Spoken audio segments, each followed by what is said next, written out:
Hello friend, જય દ્વારકાધીશ, રાધે રાધે. આજે આપણે બનાવશું મીઠી ગુંદી. અને આજે તો ગણપતિનો ચોથો દિવસ છે, એટલે મને એમ થતું હતું કે શું બનાવું, પણ આજે મને એમ થયું કે હું મીઠી ગુંદી બનાવી નાખું. એટલે અહીંયા મેં 2 વાટકી ચણાનો લોટ લીધો છે અને ચાળીને જ લેવાનો.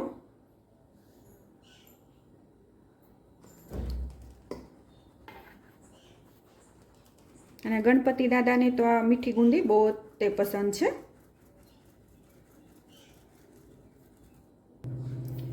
અને થોડું થોડું આપણે પાણી ઉમેરતા જઈશું. એક સાથે બધું પાણી નથી ઉમેરી દેવાનું, થોડું થોડું પાણી ઉમેરી દઈશું અને મિક્સ કરતા રહીશું.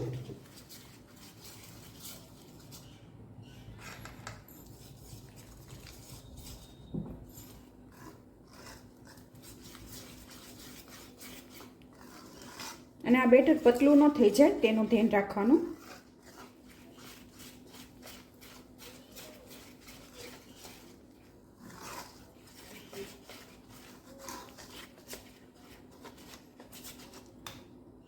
થોડું પાણી હજી ઉમેરી દઈશું.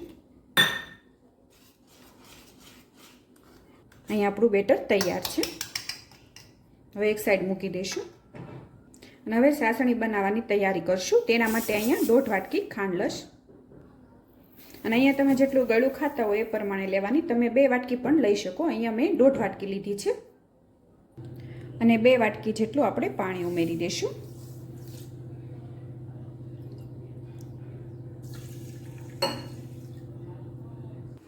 અને મિક્સ કરી લેશું અને હલાવતા રહીશું. અને આની સાસણી બહુ આપણે જાડી નથી કરવાની, આમથી સીપસીપી થાય, ચીકણી સેસ એવી કરવાની છે. અહીંયા ખાંડ પણ ઓગળી ગઈ છે, તેમાં 3 થી 4 એલચી ઉમેરી દઈશું.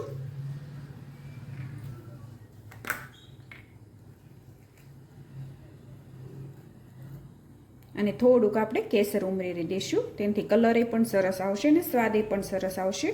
અને તમારી પાસે કેસર ન હોય તો આ જગ્યાએ તમે ફ્રૂટ કલર પણ સહેજ ઉમેરી શકો. અને હલાવતા રહીશું. તમે જોઈ શકો છો ખાંડ ઓગળી ગઈ છે અને કલર એ પણ સરસ આવ્યો છે કેસરનો. એટલે આમાં કોઈ કલર નાખવાની જરૂર નથી.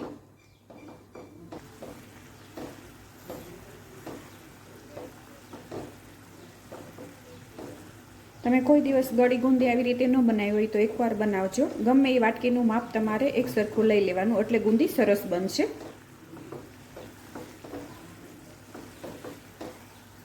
અને પહેલી વાર બનાવશો ને તોય સરસ બનશે, જો માપ સરખું છે તો.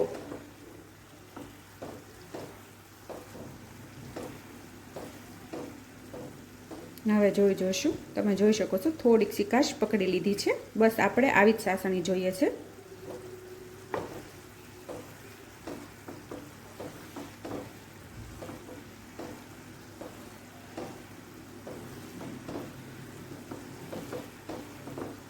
હવે ગેસ બંધ કરી દઈશું. અને અહીંયા આપણું બેટર પણ તૈયાર છે. તેમાં સુટકી ભરીને આપણે સોડા ઉમેરશું ખાવાનું. અને થોડુંક અડધી ચમચી જેટલું ઘી ઉમેરી દઈશું અને મિક્સ કરી લઈશું. અહીંયા જ તમે તેલ પણ ઉમેરી શકો આમાં, પણ હું એકલા ઘીથી જ બનાવું છું આજે. મિક્સ કરી લઈશું. અને અહીંયા મેં ઘી લઈ લીધું છે. હું ઘીમાં બનાવું છું, તમે તેલમાં પણ બનાવી શકો. અને ઘીને ગરમ થવા દઈશું. અને અહીંયા ઘી ગરમ થઈ ગયું છે. મેં આવો જારો લીધો છે. મારી પાસે ગુંદી પાડવાનો જારો નથી, એટલે મેં આવી રીતે જારો જે આપણે આવે છે તે લઈ લીધો છે. અને થોડું થોડું બેટર આપણે રેડતા જઈશું આવી રીતે.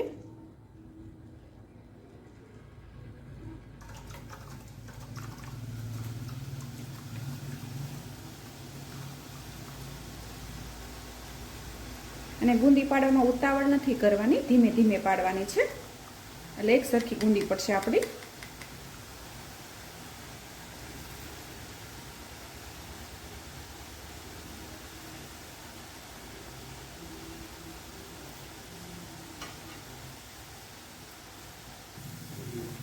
અને ક્રિસ્પી સેજ થાય ને ત્યાં સુધી આપણે એને તળી લઈશું.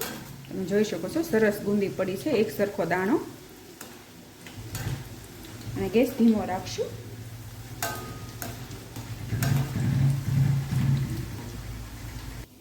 અને તમે જોઈ શકો છો સરસ જુઓ તમે એક સરખો દાણો પડ્યો છે અને સીધી આપણે ચાહણીમાં ઉમેરી દેવાની છે. અને આવી જ રીતે આપણે બીજી વાર પણ પાડી લઈશું. બીજી વાર પાડો ત્યારે આવી રીતે જારો સાફ કરી લેવાનો અને પછી બેટર ઉમેરવાનું.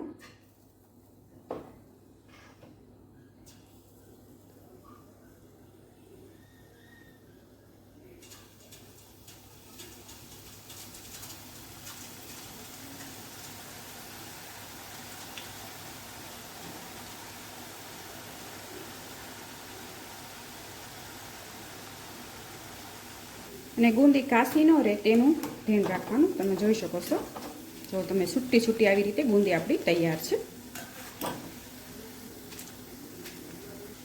અને આ સાઈડ આપણે જેમ બુંદી તૈયાર થઈ જાય તેમ ઉમેરતા જઈશું અને મિક્સ કરતા જઈશું સાસણીમાં, એટલે સાસણી સરખી પી લે.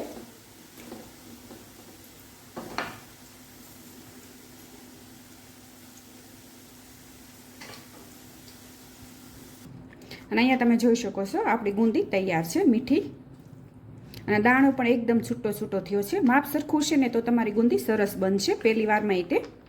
અને અહીંયા તમે જોઈ શકો છો ગુંદી આપણી તૈયાર છે. અને હવે ગણપતિ દાદાને આપણે ભોગ લગાવી આવશું.